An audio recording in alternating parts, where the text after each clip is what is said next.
بابا حضور کی بارگاہ میں کئی لوگ اپنا فرض سمجھ کر آپ کی بارگاہ میں حاضر رہا کرتے تھے، آپ کے آستانے پر اپنا فرض سمجھ کر کے حاضر رہا کرتے تھے اور آپ کے فیض کو حاصل کیا کرتے تھے، آپ کے فیضان کرم سے اور آپ کے فیض سے مالا مال ہوا کرتے تھے، آپ کا فیض حاصل کیا کرتے تھے۔ لیکن ایک مرتبہ بابا حضور بڑی خوشی کے عالم میں نظر آ رہے تھے، بڑی موج اور مستی کے عالم میں نظر آ رہے تھے، لیکن آپ کا ایک مرید تھا جس کا نام قاسم منگلیا تھا۔ اس نے آپ کو دیکھا کہ بابا حضور آج تو بڑے خوش نظر آ رہے ہیں، آج تو بڑی موج اور مستی کے عالم میں نظر آ رہے ہیں، کچھ مانگ لیا جائے تو ہو سکتا ہے عطا ہو جائے۔ لیکن آپ کے مرید نے آپ کے پاس آ کر کے عرض کرنے لگا، حضور میں بھی تو آپ کا مرید ہوں، آپ مجھے بھی کچھ عطا کر دیجئے۔ اللہ اکبر کبیرہ۔ بابا حضور نے فرمایا کہ یہ فلا فلا آیت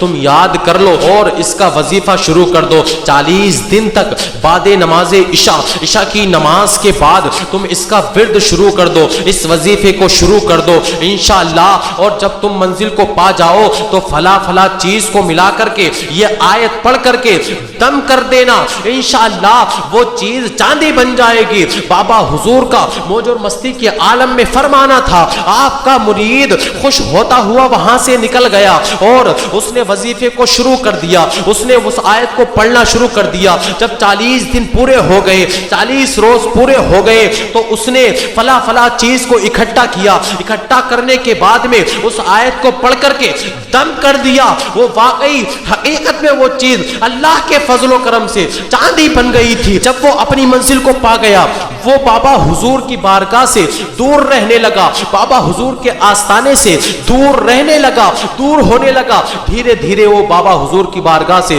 دور ہونے لگا۔ لیکن ایک دن بابا حضور کا اس کے مکان کے پاس سے گزر ہوا، بابا حضور کا اس کے مکان کے قریب سے گزرنا ہوتا ہے۔ اللہ اللہ، بابا حضور جب اس کے مکان سے گزر رہے تھے تو آپ نے دیکھا کہ اس کے مکان کے اندر، اس کے گھر کے آنگن میں مرغے اور مرغیاں کاجو اور بادام کھا رہے ہیں۔ آپ نے اپنے مرید سے کہا، قاسم یہ مرغے اور مرغیاں تمہارے گھر کے آنگن میں کیا کھا رہے ہیں؟ قاسم منگلیا نے کہا، بابا حضور یہ مرغے اور مرغیاں یہ کاجو بادام کھا رہے ہیں۔ آپ کے قدم وہی ٹھہر گئے اور آپ نے فرمایا کہ یہ غذا تو اللہ تبارک و تعالی نے انسانوں کے لیے بنائی ہے اور تم جانوروں کو کھلا رہے ہو۔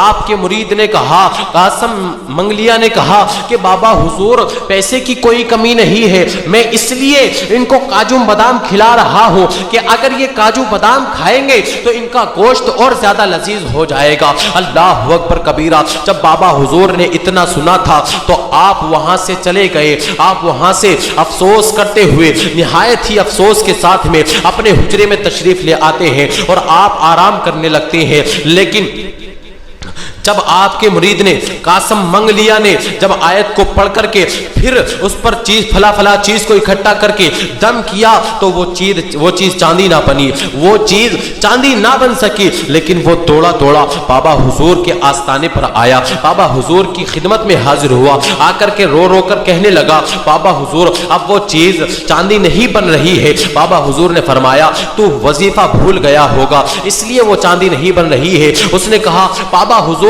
وظیفہ مجھے یاد ہے اور میں نے پڑھا ہے، آپ نے آپ کو پڑھ کر کے سنا دیا، وہ مرید نے آپ کو یاد کر کر کے پڑھ کر کے سنا دیا، لیکن پھر کہا کہ یہ اللہ تبارک و تعالی کی مرضی ہے، اس میں میں کیا کر سکتا ہوں، یہ رب کی مرضی ہے، اس میں میں کیا کر سکتا ہوں۔ لیکن وہ روتا ہوا، گڑ گڑاتا ہوا آپ کے قدموں میں گر گیا، لیکن آپ نے اس کی طرف کوئی توجہ نہ فرمائی۔ لیکن وہ پوری زندگی اس کے بعد میں اپنی پوری زندگی کبھی اس چیز کو سونا نہ بنا سکا۔ تو یہ ہوتی ہے اللہ والوں کی شان اور یہ بابا حضور کی شان ہے، یہ اللہ کے ولی ہیں۔ اگر ایک نظر عنایت ڈال دے تو غریب کو سخی بنا سکتے ہیں، اور اگر کسی وجہ سے نظر عنایت ہٹا لے تو سخی کو بھی غریب بنا سکتے ہیں۔